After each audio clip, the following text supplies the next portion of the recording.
गांधी मैदान येथील श्री मार्कंडेय मंदिर येथे स्वयंघोषित ट्रस्टींकडून बेकायदेशीरपणे भूमिपूजन सोहळ्याचे 10 मे रोजी आयोजन करण्यात आले आहे।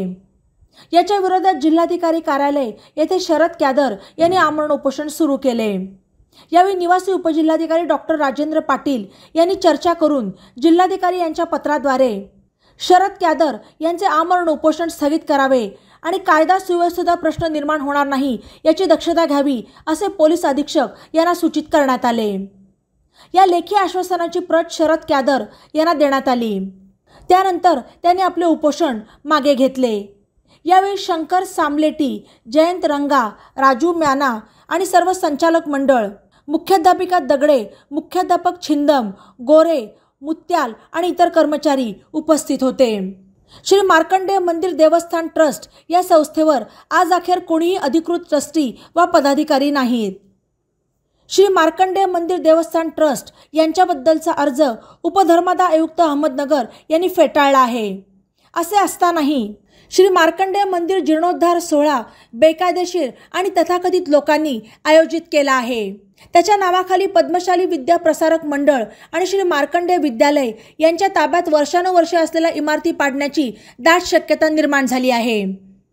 या शाळेमध्ये सुमारे 1500 ते 1700 विद्यार्थी शिक्षण घेत असून त्यांचे शैक्षणिक नुकसान होण्याची दाट शक्यता नाकारता येत नाही असे यावेळी बोलताना शरद कॅदर यांनी सांगितले। त्यामुळे या संदर्भात केलेले आमरण उपोषण हे निवासी उपजिल्हाधिकारी यांनी लेखी आश्वासन दिल्याने आपण मागे घेतले आहे, परंतु न्याय मिळेपर्यंत लढा चालूच ठेवणार असल्याचे कॅदर यांनी यावेळी स्पष्ट केले। मार्कंडेय मंदिर याबाबत जे बेकायदेशीर कामं चालू झालेले 8, 9, 10 त्यांनी जो कार्यक्रम नियोजित केलेला आहे त्याला आमचा तीव्र विरोध आहे।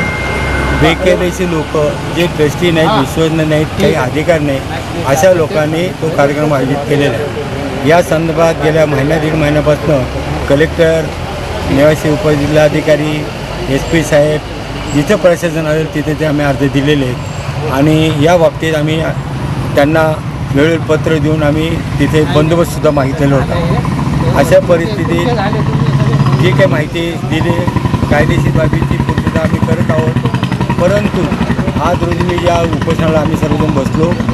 कलेक्टर साहेबांकडे निरोप आला आहे किंवा आम्ही योग्य ती कारवाई करू।